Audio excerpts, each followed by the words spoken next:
Shalom, selamat malam, Bapak Ibu yang dikasihi Tuhan. Kita berjumpa kembali dalam program My Way. Satu program renungan singkat yang akan berkati kehidupan kita sebelum kita beristirahat tidur malam hari dalam damai sejahtera Tuhan.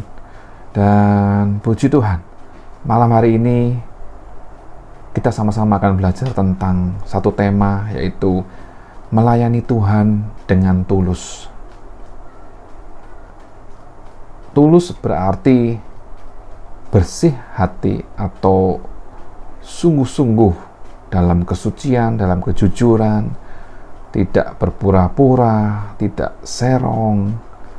Jadi tulus berkaitan dengan hati. Sehingga kalau kita berbicara tentang melayani Tuhan dengan tulus, maka ketulusan itu membutuhkan dasar yang kuat, dasar yang teguh, yaitu di dalam Yesus Kristus. Karena hanya Yesus yang menjadi dasar ketulusan hidup kita. Dalam 1 Korintus 6 ayat 20, firman Tuhan berkata, "Sebab kamu telah dibeli dan harganya telah lunas dibayar. Karena itu muliakanlah Allah dengan tubuhmu." Kita harus menyadari bahwa kita telah dibeli dan harga hidup kita itu telah lunas dibayar oleh darah Kristus. Sehingga kita harus melayani Tuhan dengan tubuh kita, memuliakan Allah dengan apa yang kita miliki. Karena dahulu kita hamba dosa, tapi sekarang kita menjadi hamba Allah yang memiliki tugas untuk melayani Allah, melayani Tuhan. Apapun yang kita lakukan dalam kehidupan kita, itu adalah bentuk pelayanan kepada Tuhan. Sehingga firman Tuhan berkata di dalam Efesus 6 ayat 5-8. Efesus 6 ayat 5.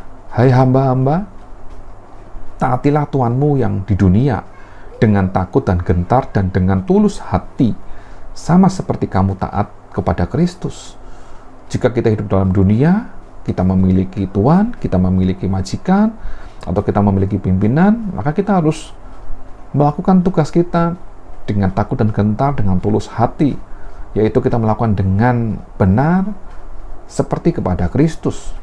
Lalu ayat 6, "Jangan hanya di hadapan mereka saja untuk menyenangkan hati orang, tetapi sebagai hamba-hamba Kristus yang dengan segenap hati melakukan kehendak Allah." Jadi kita sebagai hamba-hamba Allah harus melakukannya juga dengan tulus hati. Karena melakukan dengan tulus hati adalah kehendak Allah.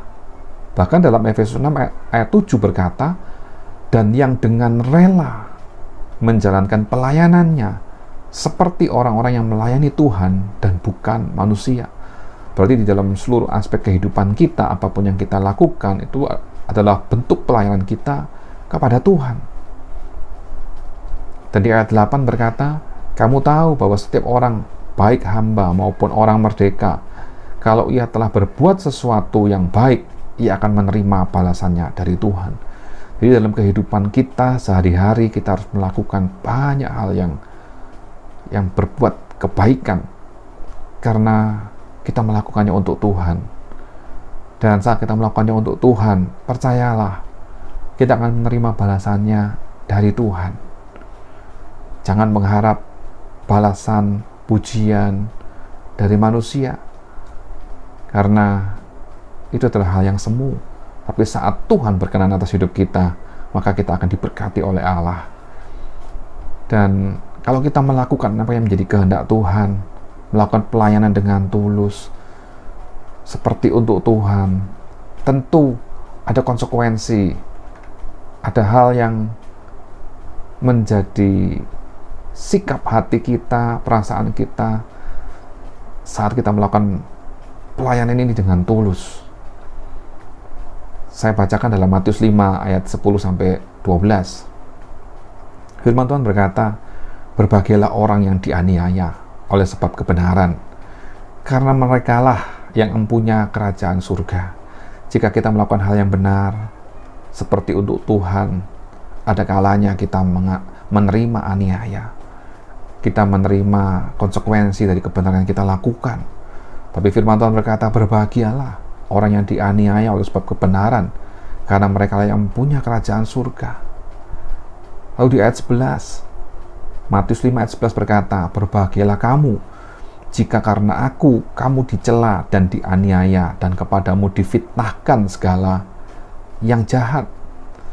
Sebagai orang yang melakukan dengan benar, dengan tulus hati, firman Tuhan sudah mengingatkan bahwa bisa saja kita dicela, bisa saja kita dianiaya, bahkan ada fitnah yang ditujukan kepada kita, segala yang jahat ditujukan kepada kita. Tapi firman Tuhan dalam Matius 5 ayat 11 berkata, berbahagialah kamu jika karena aku, jika karena Tuhan, karena kita melakukan kebenaran, kita dicela, kita dianiaya, kita difitnah. Mengapa kita disebut berbahagia? Karena Matius 5 ayat 12 berkata, bersukacita dan bergembiralah karena upahmu besar di surga. Sebab demikian juga telah dianiaya nabi-nabi yang sebelum kamu. Jika kita hidup dengan tulus, melayani dengan sepenuh hati, seperti untuk Tuhan, terus berbuat kebaikan, terus berbuat yang benar, sekalipun kita dianiaya, sekalipun kita dicela, sekalipun kita dihina, sekalipun kita difitnahkan hal-hal yang keji dan jahat terhadap hidup kita, kita menerima sukacita dan bergembira karena upah kita besar di surga. Berbahagialah Bapak Ibu Saudara yang malam hari mendengar firman Tuhan, mengaminkannya dan melakukannya dalam hidup kita. Kita memiliki pikiran dan sikap hati yang benar di hadapan Tuhan karena upah kita besar di surga. Dan saat kita melakukan hal yang benar, Tuhan tidak akan tinggal diam. Tuhan akan membela kita. Dan Tuhan pasti akan menyertai dan memimpin kehidupan kita. Puji Tuhan.